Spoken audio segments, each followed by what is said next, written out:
अब राज्य के बजट में क्या बड़ी घोषणाएं की गई हैं, इस पर और ज्यादा बातचीत के लिए हमारे साथ न्यूज रूम से जुड़ गए हैं संवाददाता विकास सोनी।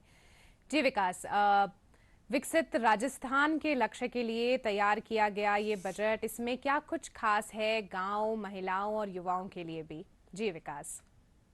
जी अनीशा, आज के बजट की बात करी जाए तो वित्त मंत्री दिया कुमारी ने लगातार तीसरा बजट विधानसभा में पेश किया। राज्य का जो बजट है वो पेश किया।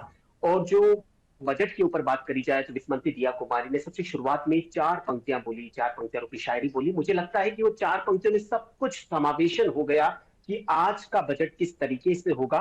उन पंक्तियों में सबसे पहले था कि कश्ती चलाने वालों ने जब हार के दी पतवार हमें, लहर लहर तूफान मिले और संग संग मझधार मिले, फिर भी दिखाया है हमने और फिर भी दिखा देंगे सबको कि किन हालातों में भी आता है हमें दरिया पार करना।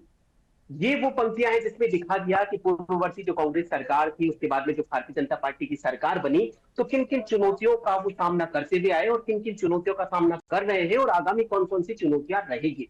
इन चुनौतियों से निपटने के लिए और सबसे बड़ी बात, राजस्थान को 2047 तक विकसित राजस्थान बनाने के लिए विकास के हर क्षेत्र में बजट के माध्यम से किस तरीके से सहायता की जा सकती है, किस तरीके से नई घोषणाएं की जा सकती है, उन पूरा जो समावेशन है वो हमें देखने को मिला। चाहे युवा हो, बुजुर्ग हो, गरीब हो, महिला हो, बेरोजगार हो, पर्यावरण संरक्षण हो, जो औद्योगिक विकास की कोई बात हो, तो उन सारी चीजों को देखते हुए जो वित्त मंत्री दिया कुमारी है उन्होंने बजट पेश किया। सबसे पहले बात अगर युवाओं की करी जाए तो हम देख रहे थे पूर्ववर्ती सरकार में किस तरीके से पेपर लीक की घटनाएं हुई, एक के बाद में एक पेपर लीक की घटनाएं हुई।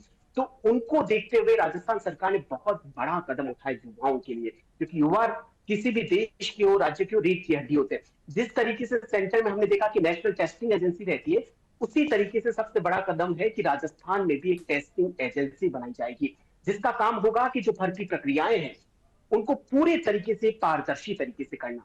महिला जी सुरक्षा, बिल्कुल वो भी विकास। बहुत बड़ा। जी बिल्कुल, आपने महिला सही सुरक्षा को कहा कि लेकर विकसित राजस्थान में युवाओं की बहुत महत्वपूर्ण भूमिका रहने वाली है और युवाओं के रोजगार के लिए एनटीई की तर्ज पे एसटीई की भी बनने की घोषणा की गई। जी बहुत बहुत धन्यवाद आपका जानकारी के लिए।